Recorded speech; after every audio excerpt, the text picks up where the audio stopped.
I redid my living room setup. I used to have Sopranos movie poster. Yup. Family Guy poster. Naked ladies poster. Naked ladies. I said it's fine. You know, I'm an adult. I should probably take down the Fight Club poster, and I should put up my true self.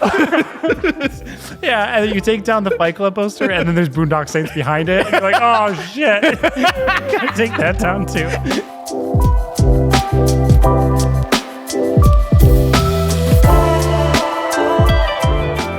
Hey everybody, welcome to GameSpot After Dark. I don't know what the framing is, but I'm trying to like get that behind me, you know, like a painting, but I've got the halo behind me. You know what I'm saying, right? Hey, you do have this on your shirt though. Damn it! Again, fuck you. I hate you.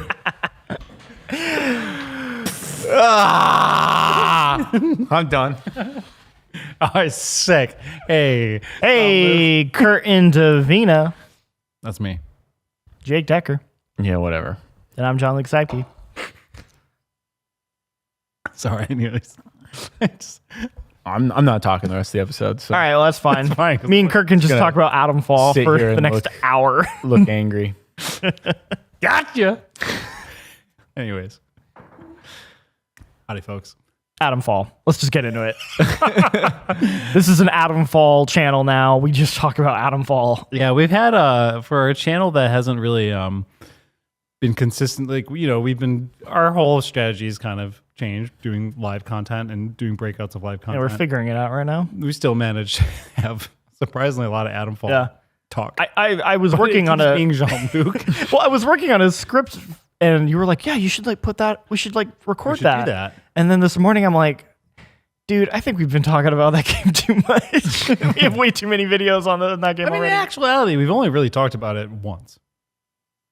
Well, Jake did it. Oh, no, we did and the then, preview. And then I we did did a it, and then preview. me and Jake did a let's play. Oh, yeah, never mind. that's there's It shows you how much I'm paying attention. we did 2 videos for the preview, technically, because I did like a written scripted one, and then we did one on the GameSpot Yeah. show. I think that aired, right? It did. It did. And then we did That was the the first review episode. discussion, and then, yeah, we streamed it. and then we talked about it last week. And yeah, Did we talk about, oh, yeah, we did talk about it. yeah. Yeah. I mean, for what it's worth, it's a game that we're collectively enjoying a lot. And to be fair, last week, you'd only for played a little 30 bit, minutes. and you also didn't say too much about it on the GameSpot Right. show, because you're, Sure. leaving the floor This is open my for other time people. to- Yeah. my So time. go ahead, talk about it. Let's So head out, and Kurt can just ramble. okay.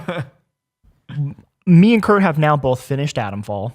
I think I've explored more endings than you. You have 2? I did 2. You did 3. Yeah.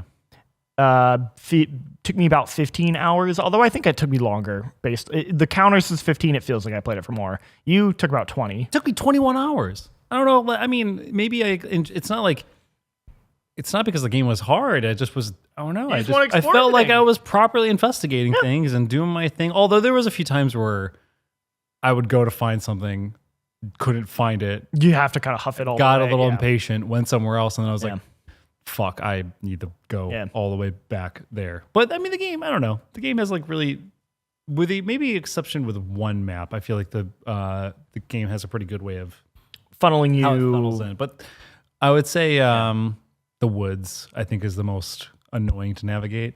Yeah, a little bit. I would agree. There's only one clear road that you can go down to get to either end of it. Otherwise, it's very sprawling and Yeah, you're kind of going mazy. in and out and stuff. Anyway, But, so yeah. we have finished it. And the reason we keep talking about it so much is because, at least for myself, it is my personal like front runner for Game of the Year. You put it on the ranking. I Yeah. did. Put it number 1. Listen Put to it the above GameSpot. Kingdom Come Deliverance. Yeah, if you watch the GameSpot show, we have the GameSpot Power Ranking, which is a complete nonsensical list that has nothing to do with anything. A and is- nonsensical list that reflects us. that reflects us, but isn't. Or in this situation, Jean-Luc. Yes, in this case, me. and me, but it doesn't hold any stake in how we as a publication Exactly. this Like, game. don't So try and lean into it in anything further. But I put that sucker right at the top. I was very proud of you for that. Yeah. I mean, It's a power move. it was one of those, you know, above Kingdom Come Deliverance 2. Which I haven't played. Split Fiction, which we gave a 10. Which I also haven't played. And then I want to be clear. Dethroned, a 10 out of 10 game dethroned by what GameSpot gave a 7 out of 10, Atomfall. However, I do think Atomfall is one of those games that's going to be very divisive in many ways. I think Even if you look at the Steam reviews, it's already pretty clear to me that either people fucking get it or they fucking don't. And it's because the nature of that game doesn't tell you what to do in any way, shape, or form. You just go. The game that I closely associate it with is games like Far Cry 2. It's games like Metro Exodus. It's games that have like a level of friction to them and a like a deliberate pacing that I think is, yeah, like you said, it's either going to be extremely your shit in the way it is for me, or you're going to like not get it, or just kind of be probably like, lose patience, or you know, lose patience, or just like be like, this isn't really my vibe, which I think is totally fine, obviously, but like it does create this thing where you're like, this is either a game you're going to like be like, wow, this is incredible, everyone should play it, or you're gonna just be like, I don't really get it, or think it's like okay. This game is like destined to be a cult classic, in my opinion. I want it to be more than that. I think everyone should play it. Especially because it's on Game Pass, you have like no excuse to not try it and see if it vibes with you. But I will say, I kind of mentioned this at lunch, but you keep saying like this game has a lot of friction, which it does. But you put it over probably the biggest friction game which that's coming out in so long. Which like, I haven't played. I haven't played it yet. Maybe it will go above Atomfall when I play it. Well, yeah, but not the power ranking board because they don't move. Well, exactly. but to your point, you also said that Atomfall basically lets you go into that world and right away. Maybe less. It's a lot more manageable. You could probably do it in probably less than a minute. You can actually get into that open world. Yeah. But you said Kingdom Come Deliverance 2 is like an hour. Yeah. And that in of itself. Hour, maybe two. Yeah. You know? That game is also like 90 hours long. Yeah. Where this game is, again, a cool like 15 to 20. And that's the thing I really like about Atomfall is it really respected my time. Yeah. Like despite being a game that is like slow and deliberate, like every hour of that game felt meaningful and felt like I was doing things that were like important and engaging. Like it you know, compared to like playing Assassin's Creed for 4 hours and feeling like I did jack shit and I like don't remember any of it. Like it's so rare to play a game where every moment of it like felt good and I wanted to keep playing. I agree. And also it's a game that I'm pretty sure you could maybe finish in like, I don't know, less than an hour or two. I would love, you know what you're doing. Love to see speedruns of this game. I bet you can like get through that game real quick. I think it's also a game you could potentially finish without killing a single person. You may even be able to finish it without talking to anybody. Maybe like, I don't even know. Like, I would like to try. That's the type of kind of feeling the game gives. It gives that vibe because as you play it, you have this epiphany of like, oh, I could have done it this way. Like, I love when a game does that, where you like, as you're playing it, you have this epiphany of just like, wait a minute. You and I had two different ways of getting somebody out of jail. Yes. Like, I had discovered I had done something for someone who gave me permission to walk right through the prison and not deal with any of the prisoners or like any of the guards. I was their ally. And then I discovered that through a different way, you can open a gate that goes to this other thing that goes to this thing. So like, so when I get this person out, I can just go here and avoid all this conflict when shit hits the fan. And I had found out you were like, I fucked that all up way early on. Oh yeah, like I couldn't go through the prison that way, so I found a completely different entrance, and that was cool. Yeah. I'm a big fan of it. I'm a huge fan of it. To me, it's just one of those games. It's like, it's scratching those itches. It's got that AA magic of that I feel like you just don't see that often anymore. And I think that's part of the reason why I want it to be so successful. It's not just because I'm like, hey, it's a cool game that I like, and I think the devs should be rewarded for making something cool. But because to me, it feels like, this is gonna sound really dramatic, the potential future of like what AA games could and should be like, which is like a studio that is well known for making a thing, taking a risk, but not in a major way because they're reusing lots of assets from like Sniper Elite, which I've never played Sniper Elite, so that didn't bother me. But I know like Mark mentioned that, But yeah, in the review. But also Mark didn't bother him either. He just mentioned that like they used it. And he also praised it for being very smart in the way that they kind of were like, we took what we have and we, like built upon that to make something new. And I'm like, yeah, like that's like what you should do with games. Like you should.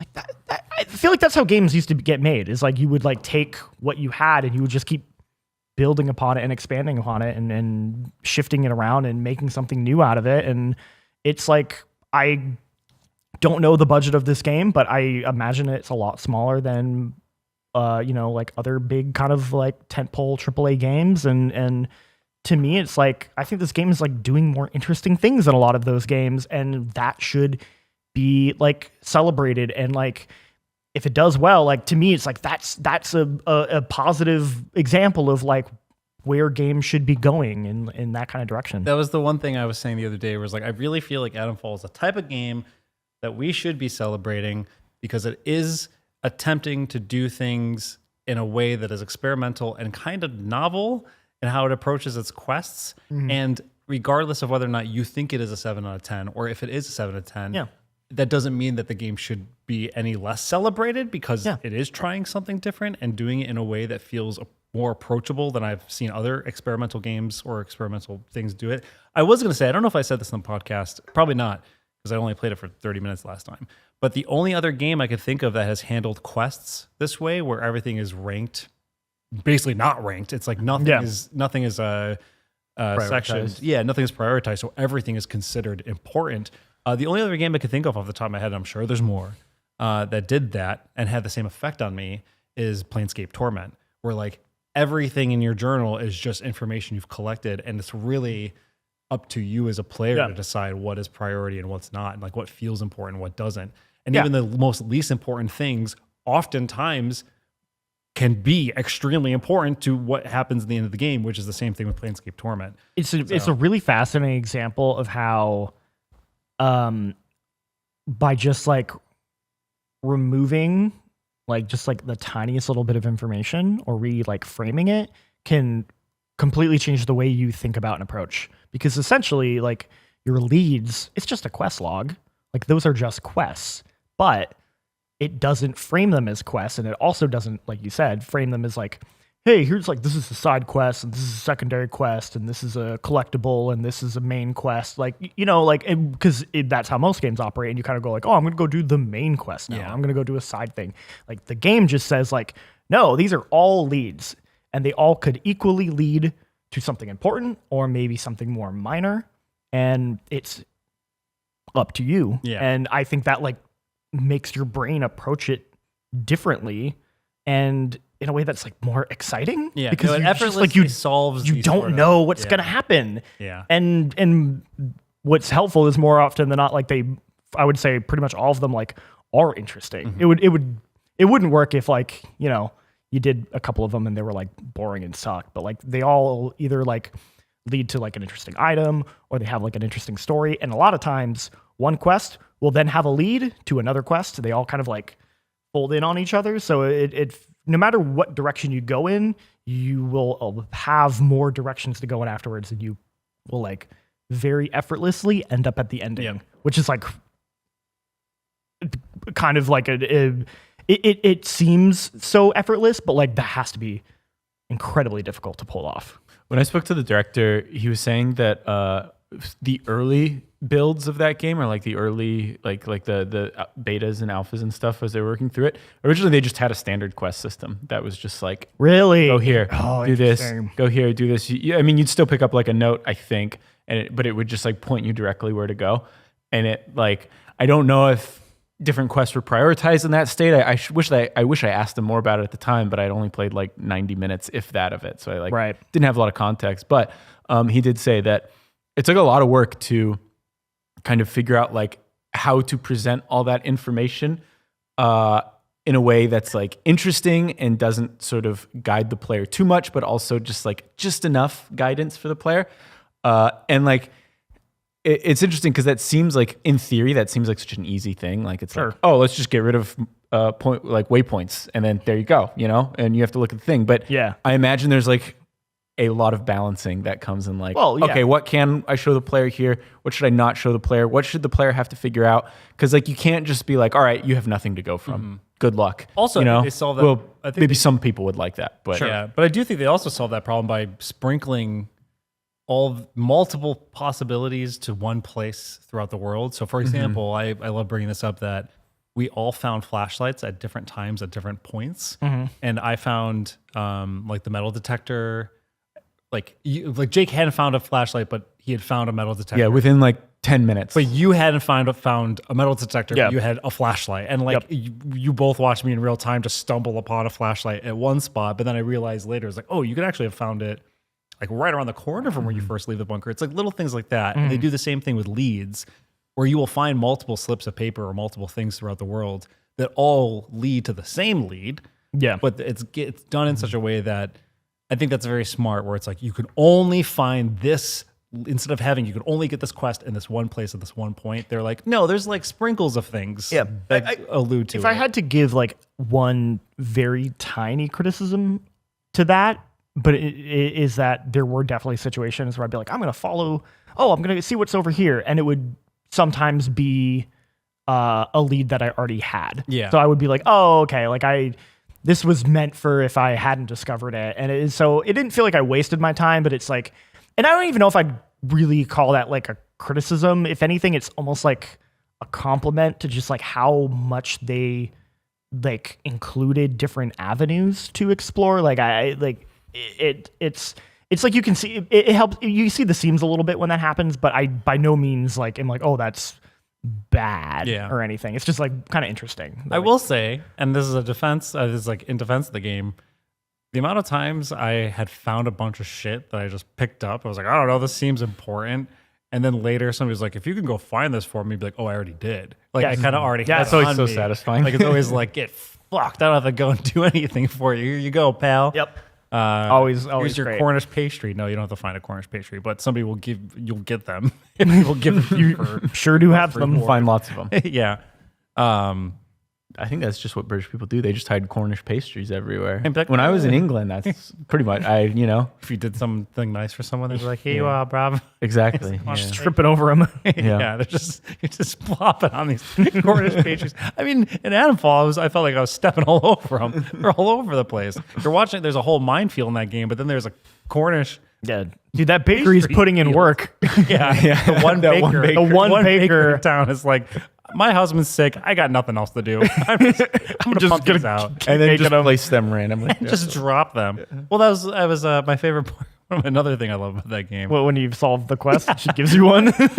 If your inventory is full and you're given a reward that doesn't fit in your inventory, it just kind of floats. It just kind of just is thrown in the air. So when I was like, thanks, here you go, Mrs. Baker lady. Like, thank you. And she's like, here, have these Cornish pastries. They just kind of flopped on the floor because there was no room in my inventory. So I would encourage every game to just kind of throw inventory at me instead. Cornish pastries. Mm. Yeah, it's a cool game that is like was not on my radar, and it's like it's cool to see a developer that has like kind of done the same game for the last like 10 years. It's interesting because Rebellion actually, as a studio, has been around for like a really long time and has done like a lot of games. But I was kind of looking through their discography, and like they've been mostly just doing Sniper Elite for the past decade. So with like one or two things here and there, they've branched out with. So seeing them continue to branch out even further with what feels like their biggest game, definitely biggest risk. Yeah, their biggest risk is like really cool. I think they're independent too. I don't think they're owned by. Yeah, I think. Yeah. I don't know if they're fully independent, but I'm pretty sure Sure. it is mostly independently owned, which is cool. Yeah. You should play it, especially if you have Game Pass. Yeah. What are you doing? Go play it. I mean, it's also a reasonably priced game. Yeah. Oh no! What I'm saying, like, get it. Oh, I think it's cheaper on PC. Yeah. It's like PC? $50 on PC, which is great. That feels appropriate, For a solid 20 hours I spent. Totally. With like good replay value. Mm-hmm. Can always play it again. See different endings. Yeah. Do a no-kill run. Which I'm going to try. I'm very curious how that Although will go. the moment I was playing The Office, I killed the first person, and then I met this man just like strumming on a guitar. I was like, "Oh, hey, how you doing?" I was like, "I fucking kick the shit out of you too." So we'll see if I can stop myself from not killing anyone. I would never have the patience to do that in like the Dishonored games, where you can do a no kill run. Oh, sure. Yeah. Jake, you been playing anything else this week? I've been playing more Monster Hunter. Really? I'm still playing Monster Hunter. Hell yeah. I also played with you. We played some Repo. We did play Repo. That's right. Which has been pretty hot recently. I feel like a lot of people have been playing it. It's like one of those streamer games, it seems. Yeah, but it's a Lethal Company like I don't know, the genre is like weird, like extraction, co-op extraction, slapstick game, meme game kind of. I think the one big difference, I mean there's a lot of differences, but I'd say the one big difference from Lethal Company is it's much more physics based. It is, which means there's a lot of like wacky things that can happen. But I think one of my favorite things, which I don't really want to spoil because I know you haven't played and I feel like you'd get a kick out. I am going to play it. But like some of the items that you pick up affect your character. Those are in really ways funny. that are really funny. They're very funny. And unexpected. Like that particular item where we were very confused as to, well, I knew what was going to happen because I'd already played, but you and Matt were very confused as to what was happening in a way that's really clever too. And like the way it like kind of changes the gameplay. But yeah, basically it's like, it's a co-op game where you and a team go through like a house and repossess things, and you have to hit a certain amount of cash value. Once you hit that, you complete the mission. If you play Lethal Company, you're familiar with the concept. It's very similar. But as Jake mentioned, if like everything has like can take damage. Yeah, so you pick up a vase that's worth 6,000, and then you bash it against a wall, and part of it shatters. The amount of time 4,000. I would pick up like a plate and be like, "Oh, this is a rare plate," and I'd like turn and Jake would just be there, and I'd be like smash him in the head with it, and I'd be like, "Fuck!" Or like jewels, you'll find jewels, and those are worth a lot, but when they break, they're just gone. So I picked them up, and like, this will get us. We can leave, and then just bash it against the wall, and it just shatters. And what is the force in which you are touching walls with these objects? So you have only whip them around. You have like telepathic. There's like a rubber band and like a I saw that like float in front of you. But can you not be gentle? You can. You can. But there's also monsters, so there's like an urgency to it as well. Yeah. So, you can carefully carry this vase, but then something will kill you. And you're like, okay, I got to run. Yeah. Try to run with it. But you can also have like team lifts, so you can have a friend help you carry something, and that makes it easier to carry, quicker to carry. You can lift it higher, but also there's more factors for it to break and shatter. And exactly. I mean, I think that game just has like a great presentation. It does some really fun, dumb little stuff, like when your character talks, their mouth actually like flaps open in like Muppet kind of presentation, which I think is like really funny. I guess I didn't realize this, but the eyes apparently like actually will like automatically track to whichever character is talking. I didn't know it did that, but like it looks really. There's this little thing you can do where you can like compress down until it like for hiding, to like hide, and you just like turn into like a tin can. You like shrink down, and you're like a little tin can, which and you can then pick up them if and have fun with them. It's a good time. Yeah. If I had to give a critique for that game in comparison to Lethal Company, because there's no Cornish pastries. There's no Cornish pastries. And that's just like, I can only play games with Cornish pastries in them now. That's kind of my thing. Atomfall set a standard. Exactly. That every game should follow. That's what I was talking about when I was talking about the future of gaming. I was talking about Cornish pastries. It's quest line and how its world is designed. No, Cornish pastries. Cornish pastries. Putting this at the top of the list because of Cornish. This goes above Kingdom Come Deliverance 2. Kingdom Come Deliverance 2. It might actually surely it would have something similar. Yeah, Bavaria must have had a Cornish pastry. Well, maybe not. I mean, I don't know. Who knows? We'll see. What is your criticism? I'm sorry. What I like about in Repo, the environments are so like tight and constrictive that oftentimes when a monster does show up, it's like you don't really have anywhere to go. You can't like you can hide, but the monster kind of just will like keep coming back around, and you're like, it creates this weird situation where sometimes it felt like I don't know if we can get out of this situation. Like I don't have the patience for this, because you're also playing with friends and you're getting like impatient. Where with Lethal Company, my most memorable memories with Lethal Company is watching my friends in real time do some of the most chaotic, sick of shit to avoid a monster or a spider or something. Because of the way that stuff is laid out, it's easier to be like, we can't go to the left. Yeah. That area, don't even bother. Like that area is gone. We can try these other areas instead. Or you would actually you would have situations in Lethal Company where everyone would go off to the left, or like someone would go that way, someone goes that way, and you don't hear from them a while, and you're like, oh God, they're dead. You don't quite get that in REPO. Oh, I've gotten that. Oh, okay. At least I haven't, but maybe it's because when we played, we were very together the whole time. The maps feel a little bit smaller. Because I played with Dan and Mary and Mike, and we were all over the place. And like, you definitely want to play with game chat or voice chat in game, because 100%. The further away someone is, the harder it is to hear them. And there was definitely moments where where we'd think everyone was dead or something, and I'd be like all alone, and I'd bump into Dan, and I'd be like, "Oh my God, you're still alive!" And then we'd disappear, and one of us would die, and we'd still think he's alive. But then whoever's dead can like overhear what the other person is saying, so it's like kind of fun to listen to people being like, Jake, are you in there? Yeah. Are you in there? And I'm like, can't say anything because I'm dead. So it's similar to Lethal Company. Or like Phasmophobia. I always love that about that game. I would say like what you said is kind of a criticism for me. I also think this is like much more brutal, much more unforgiving than Lethal Company. Like you have this cart that you can push through the level, so you can like throw things in the cart, and once they're in the cart, they're technically safe, like they can't be damaged unless a monster comes. And there were situations where we'd all run and hide from the monster and leave the cart, and the creature would just come and start destroying everything in the thing. Yeah. And we'd just be like, what do we do? Like, we have no way to defend ourselves because it was still kind of early. So we just kind of have to let this monster destroy $10,000 worth of stuff. And then we have to find another $10,000 worth of stuff, potentially without the cart, because that monster is just kind of protecting it. There are weapons you can get, and they're like items to scare monsters away, to attack monsters.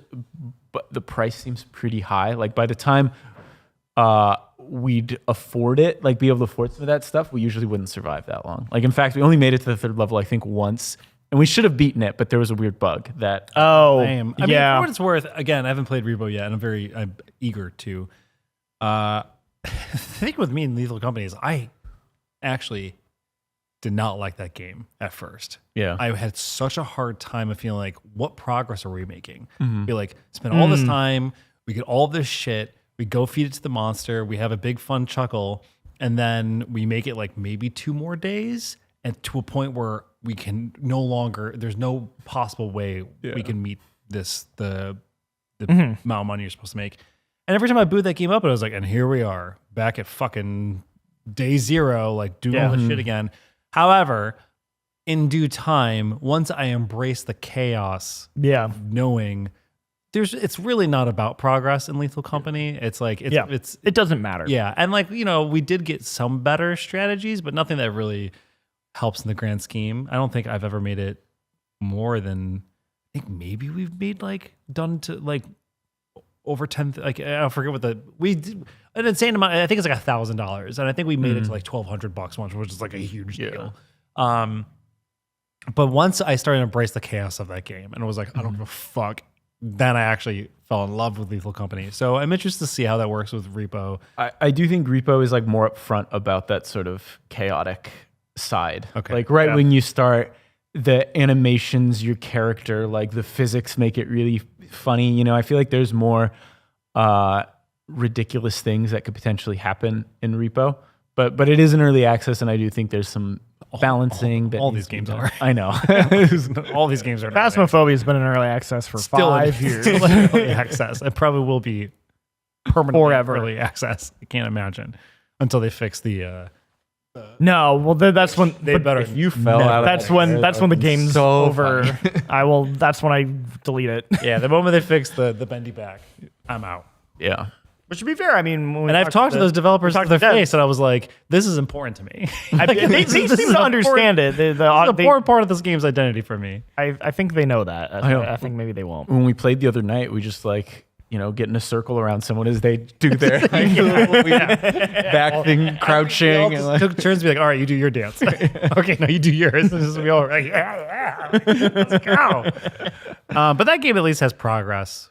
Phasmophobia. It does, Like yeah. you unlock better equipment, all that jazz. They have a bunch of new equipment that I haven't even seen yet. I would say that game, because that's more of a puzzle game. Yeah, like it's an investigation there's a puzzle satisfaction game, yeah. into like correctly guessing and then getting a new tool that can help you do it further. Like different vibe, Yeah. even though it kind of created, I guess, the genre, if that's what you'd call it, that like all these games have like been built upon. Like I do wonder to some degree, like if a game like Lethal Company would exist without Phasmophobia. Yeah. Like maybe not, because like they're different, but they're also kind of built on around, I think, the same kind of idea of like cooperative sort of like silly nonsense happening. Mm-hmm. Yeah, I'm a fan of the genre.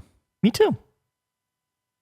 Also, we haven't played Midnight Murder Party, but Midnight Murder Club. I really want to. isn't that like 6 players required or something?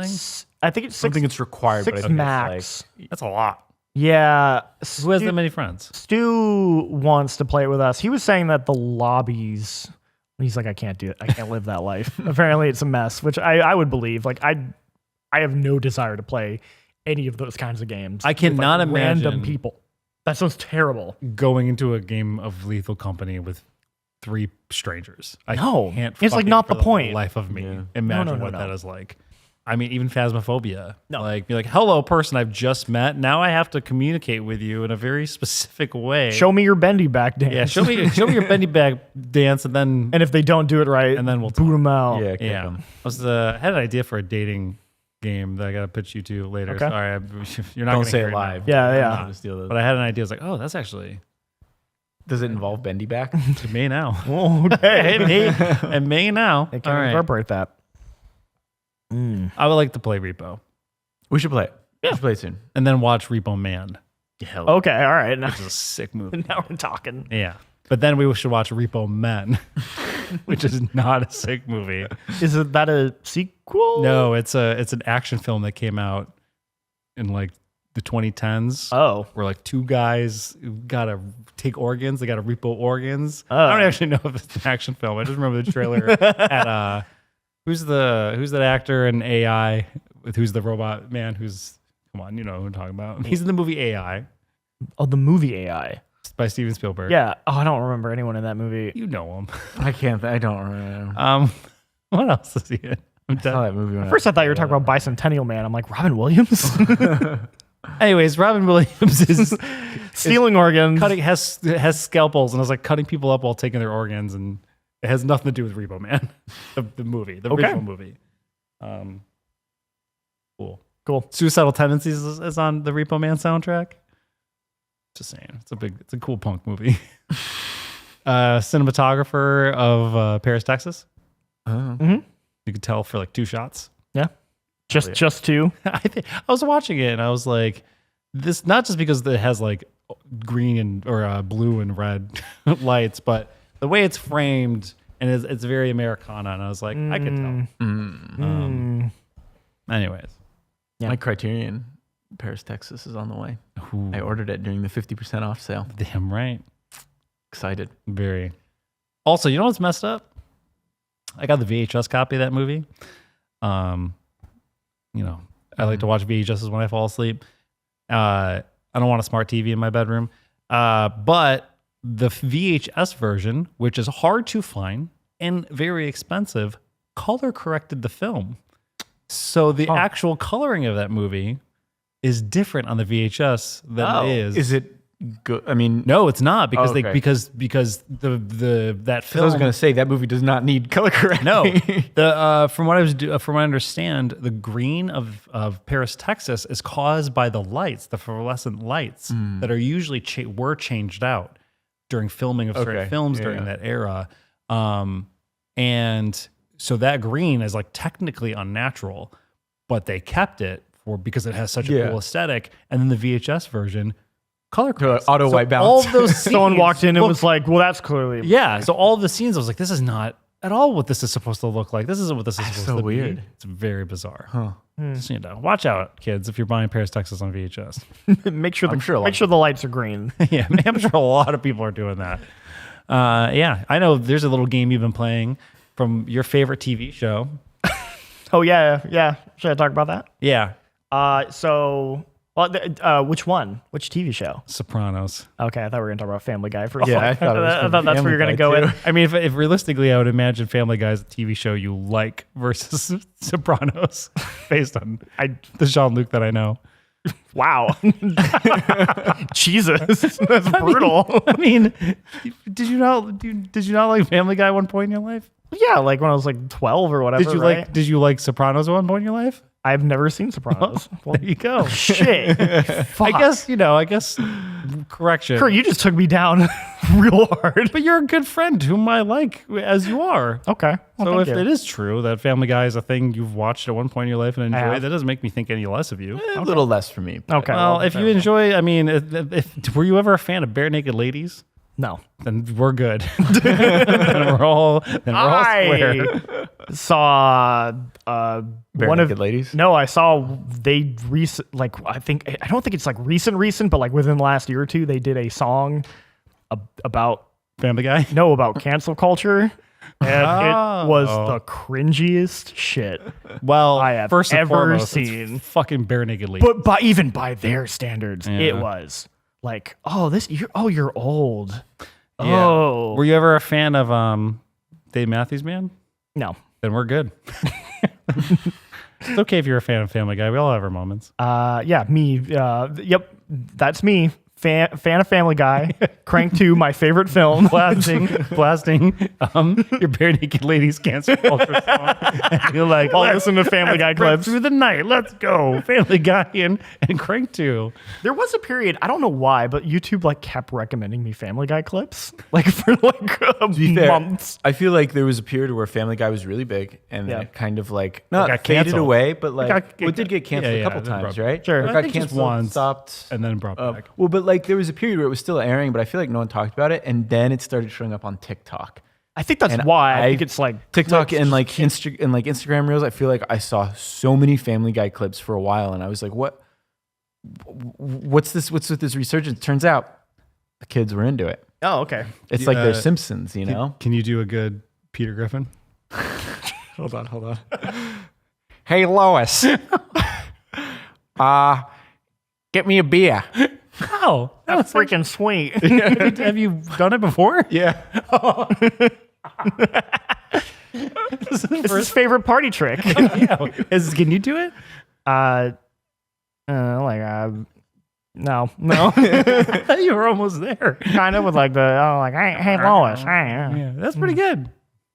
How does Stewie go? He's like Lois. Ooh, Stewie's pretty good. Brian. Yeah, Jan's clapping in the back. Wow, all right, Wow, thank and you. Max Blumenthal. Both of them are Okay. clapping.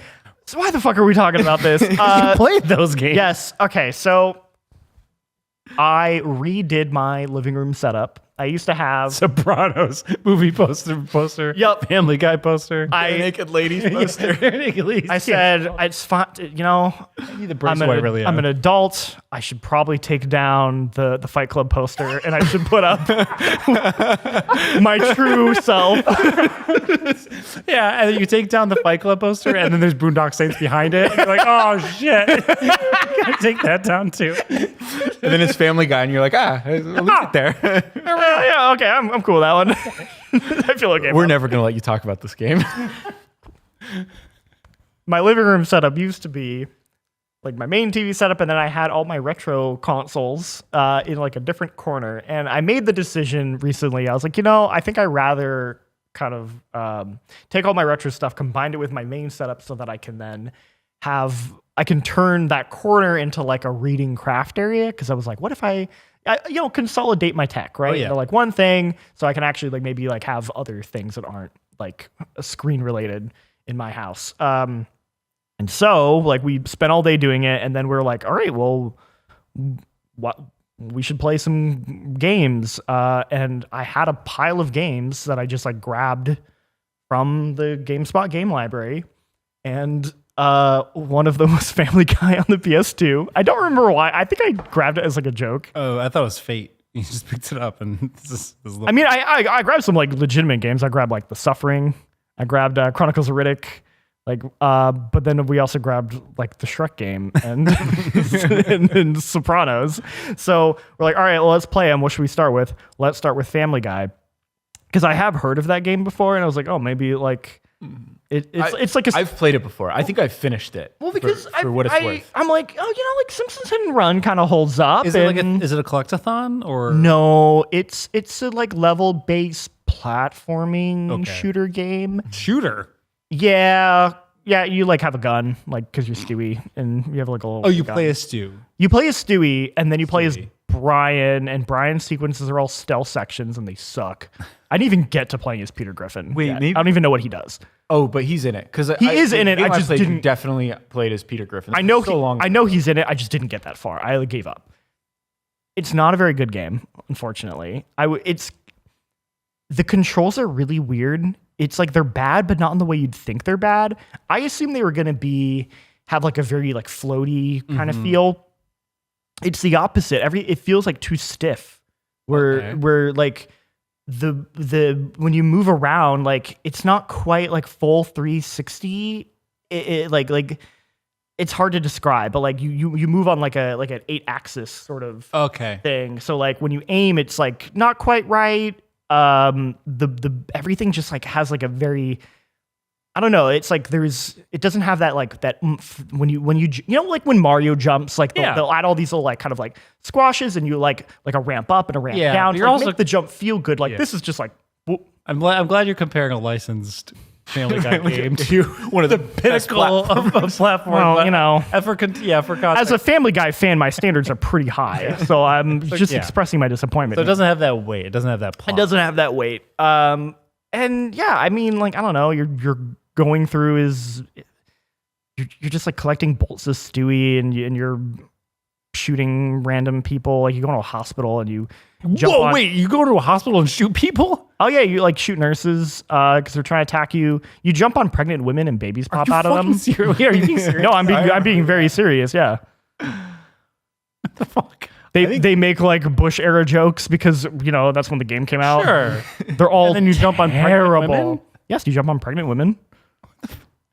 Quagmire's there and he goes giggity, like it's the whole thing. Is this a normal like Family Guy thing? Oh yeah. Okay, that's like Family. Did you not watch Family Guy? It existed at one point in time. I remember the Kool-Aid Man being a recurring gag. I will say, I don't remember jumping on pregnant women or that being a thing in the cartoon. I will say, by the standards of Family Guy, the jokes felt even lamer than like the show. Like in terms of like how they hold up. Like it's all the actors. Like it is Seth MacFarlane like doing all the voices, and I'm like. It feels like he's phoning it in. Like I don't think he. Him? No, it's definitely him because he voices like every character in that show, and I'm like, okay, like they got him to do it, and like, but I'm just like, you can tell like he doesn't care. Like there feels like there's no energy coming from him at all. It's very. He doesn't seem like a big gamer to me, Like he doesn't seem like he's releasing. I will say singer-songwriter albums. The one bit it had that's like kind of a clever idea, but I don't think they execute it like that well. Is like Family Guy has like the cutaway gags they do where Peter will be like, this is like that time I was a football player or something. And then it like cuts to like a random scene of him, doing something, right? Mm-hmm. They do that in the game. And when they do it, it's actually like a button mini game. So it'll be like, this is like that time that I found a bunch of jewels in the desert. And then it'll like cut to like you and you have to like tap the button to like dig it up or something. And you're like, okay, that's actually kind of like a clever idea of like incorporating like gamifying a bit from the show. They're just unfortunately like not that funny or fun, but it's like, okay, you had like an idea, like that's kind of cool, I bet they made that game in like 6 months. We got the license, let's just get this out the door.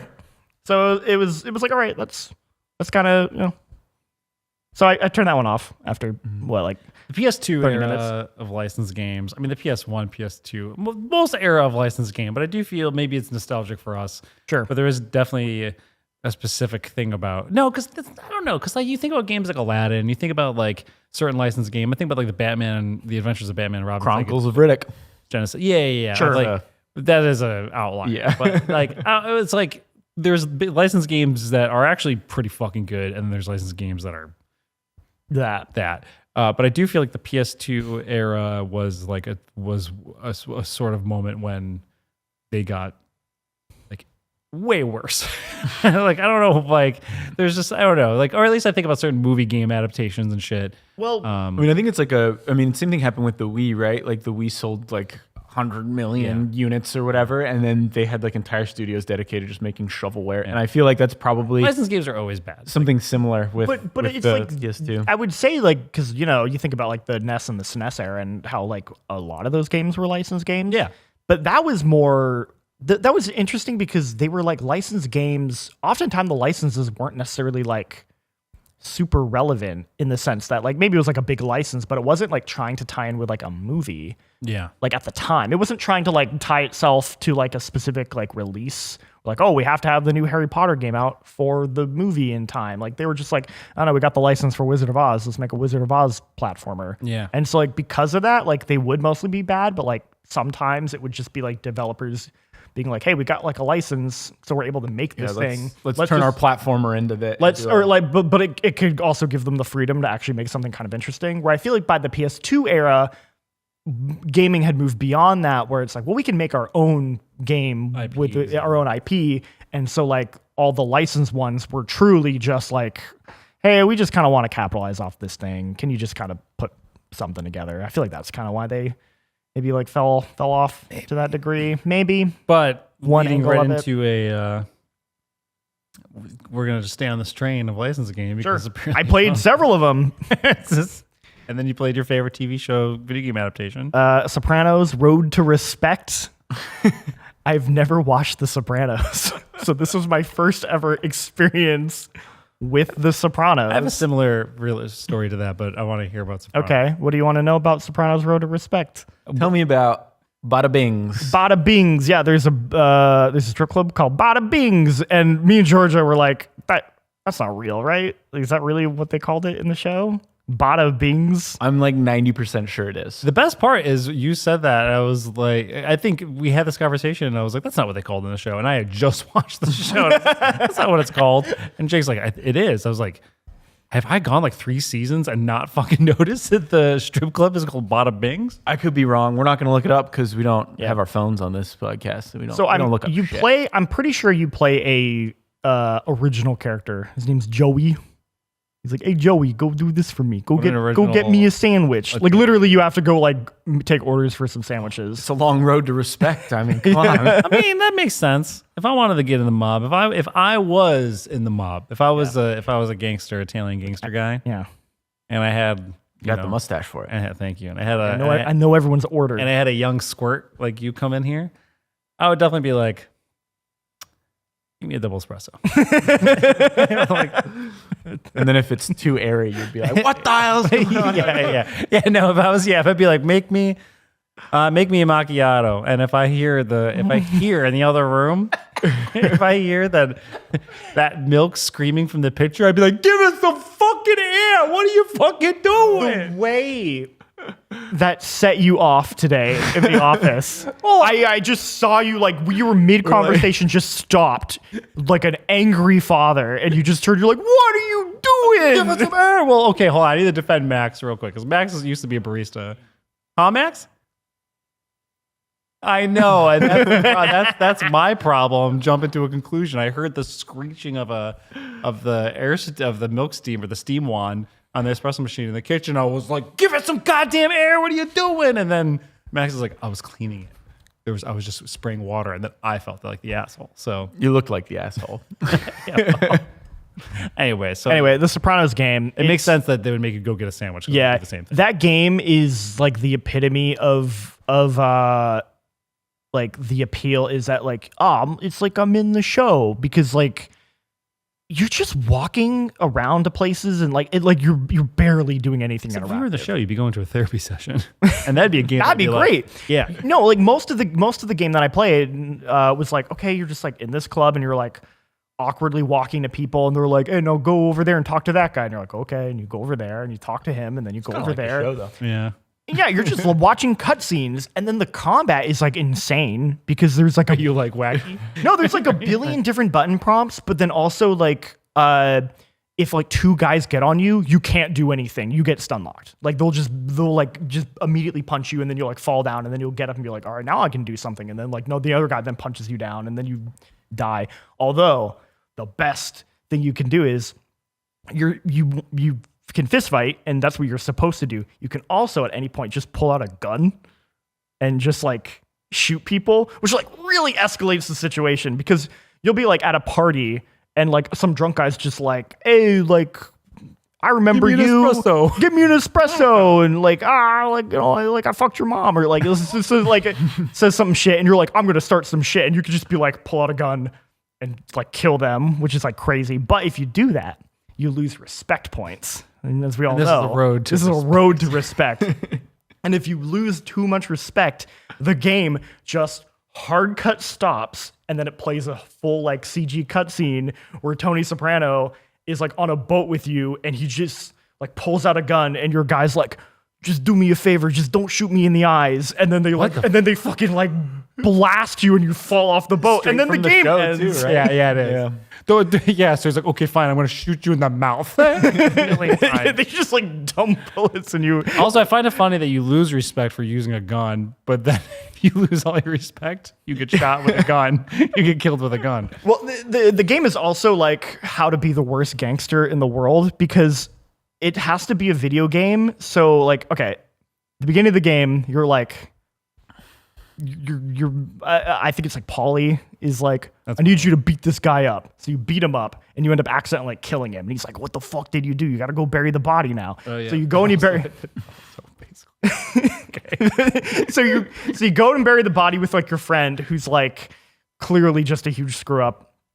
And as you're like, okay, we got to like take the body, and like we're in the warehouse district. We're going to go to the docks, and we're going to dump the body. And it's like, okay, we just got to dump the body. Nothing's going to go wrong. And then like a cop shows up, and they're like, hey, what are you doing? And you're like, ah, fuck. So you have to like beat the shit out of that cop. And then you're like, okay, now we can go dump the body. And then like a trucker guy comes out, and he's like, hey, what are you doing? What's that? And then you're like, fuck. And you got to like beat him up too. And it happens like 5 or 6 times. So do you dump their bodies too? No, you just like leave them alone. And Even if you shoot them?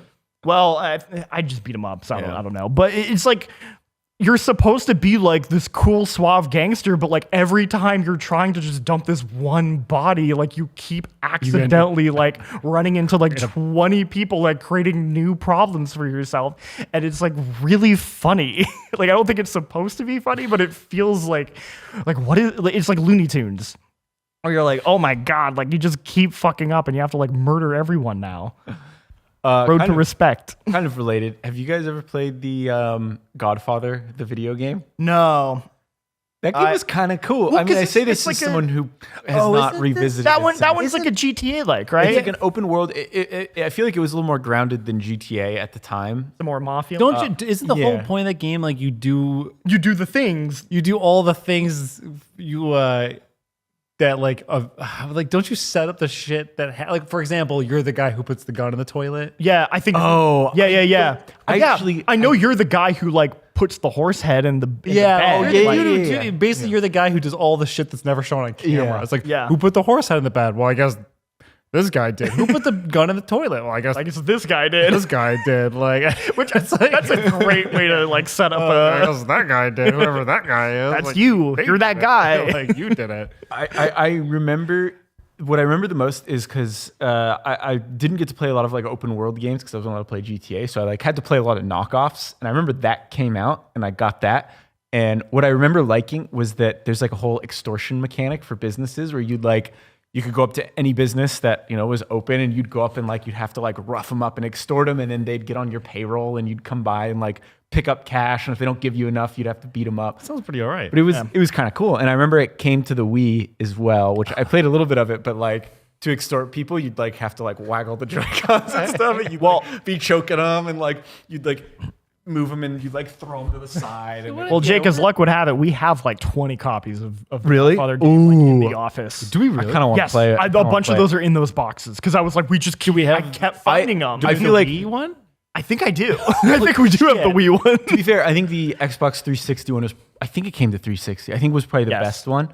Yeah, just but I 'cause want to play the Wii one. You should play the Wii one. Yeah. Well, I think having played, I feel like you need to play like the trilogy of these games, which is Scarface, The World Is Yours. Yes, I was gonna bring that one up. Godfather, the video game, and Road to Respect. You know. What I love about the Scarface one is their approach for the story is an alternate ending where they're like, what if Tony Montana didn't die?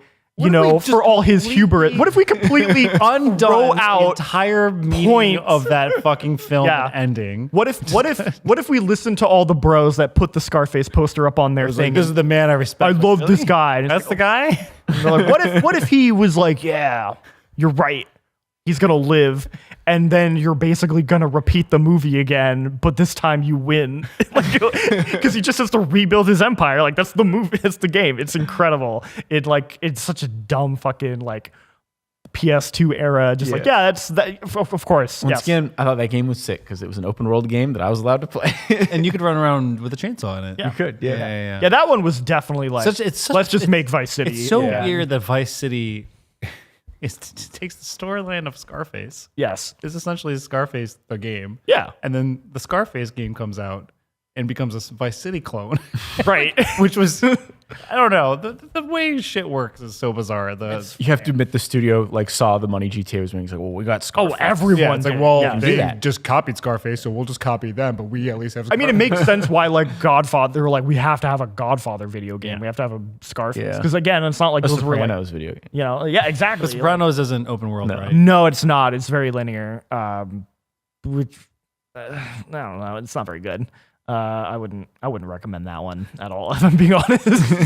So what about Family Guy? What about Family Guy? I wouldn't recommend that one either.